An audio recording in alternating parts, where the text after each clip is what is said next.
And while I was away, I heard a great story. Craig, the CEO, told me that got these coin counting machines, which I'll tell you about in a second. And a woman came into Fulham Broadway with her child who had a jar of coins. And the machine was broken. And somebody in the store, of their own volition, said, I can see what you want to do. We have another store on Cromwell Road, about a mile away.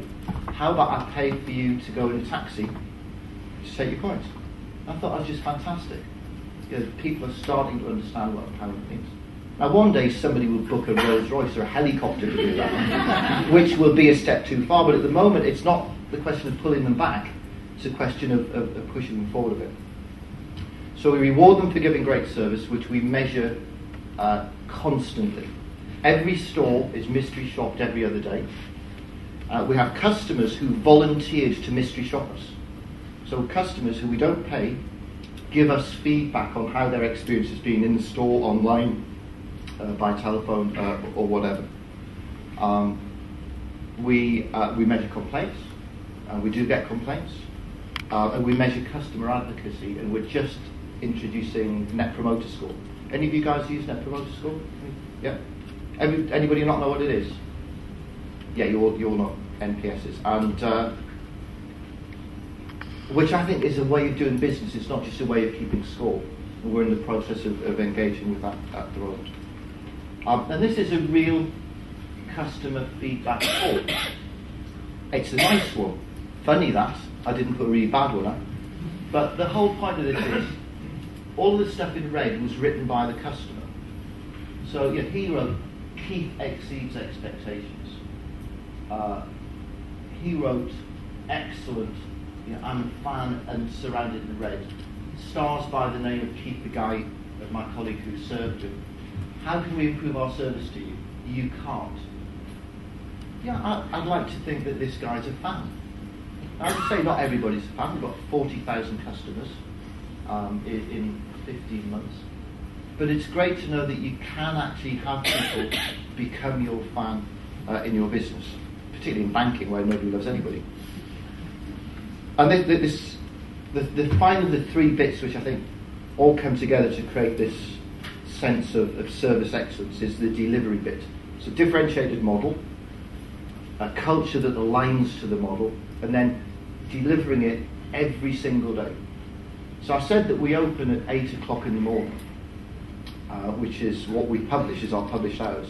But we actually open every store at 10 to 8. And the reason we do this is there's nothing worse. You want to drop your dry cleaning off. You drive up to the dry cleaners, which is due to open at 8 o'clock, which is coincidentally the time that the parking wardens start. And you're sitting outside the dry cleaner waiting for the guy to open whilst the traffic warden is standing there looking at his watch. And then at 8 o'clock, the person turns up with the keys and starts to open the door. We open at 10 to 8, so that if you turn up at 8 o'clock, we're open and everything is ready to go. When I first saw this model in America, I was looking for the silver bullet. What made this retail model of banking work so well? What was the secret?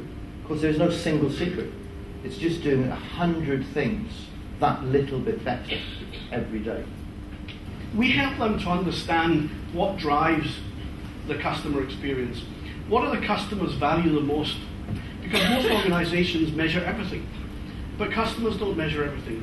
Customers have very few things that they value more than other things, but most companies don't know what they are. Where we work, for example, in a physical location like a branch or a retail store, things like timeliness, staff knowledge, staff courtesy, appreciated and thanked, and fairness and dealing are very important. There are parts of the Middle East where we do a lot of mystery shopping. We do about 1,000 mystery shopping visits a week for various organizations. And in Qatar, we have to actually get a mystery shopper to get close to an employee and smell them. Because the bank's policy is that employees have to look nice and have to smell nice.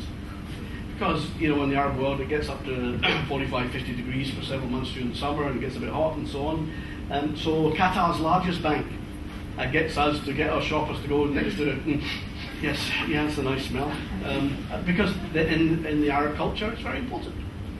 And different cultures around the world do different things. But in terms of those delivery channels, what's really important, and I'm going to talk about this in a bit, this thing called value moments.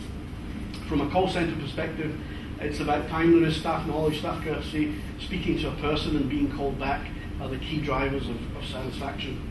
And one of the things that we say to our customers, that if you're going to develop a service strategy, base it on, don't base it on the assumption of the priorities, what customers value the most. Actually base it on the actual knowledge of what value moments are most important to the customers. And that then leads you to thinking about what drives customer expectations, what drives experience. Some things, Anthony's in a bank, so for Scottish people, money's quite emotional, it's quite rational, and actually it drives everything we do. But some businesses, money isn't that important. And one of the reasons why banks have such a high level of dissatisfaction, because it's very emotional. When you part with your money, you want to do it and know that you're getting something in return. So emotions rise high, and therefore complaints rise high. I mean, how many people complain about their local pet store? They don't. But complain about the bank, or a water utility company, or a telecoms company. That's what those things we value the most, because they're both rational and emotional. And those expectations condition the experience, and the experience conditions the loyalty. And a few slides ago I said, why are customers important? Because they're the only ones that have got any money. And the more loyal they are, there are many reports that suggest that those customers will spend more money with you. So for me, customer experience and loyalty is about delivering excellent, consistent, predictable and measurable customer experience by understanding what your customers value the most. And if you don't do that, then you're losing a battle. My name's Hannah King. I'm from Red Lorry, Yellow Lorry. The one thing that I've taken away from today particularly is that consistency seems to be a really key message. Every single speaker, no matter what industry they've come from or background that they've got, has sort of reiterated the importance of consistency around behaviours, communication and skills. So that's definitely something that clearly everyone agrees on, and something that I've taken away from today. Cheryl Edgerton from the Cooperative Food.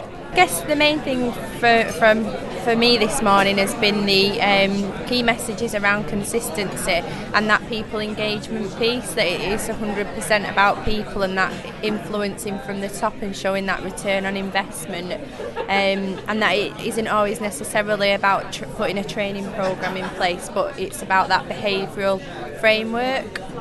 Okay, my name is Stuart Dean. I'm from the Financial Services Compensation Scheme, and my big takeaway from this morning is that focusing on our people will lead to service excellence.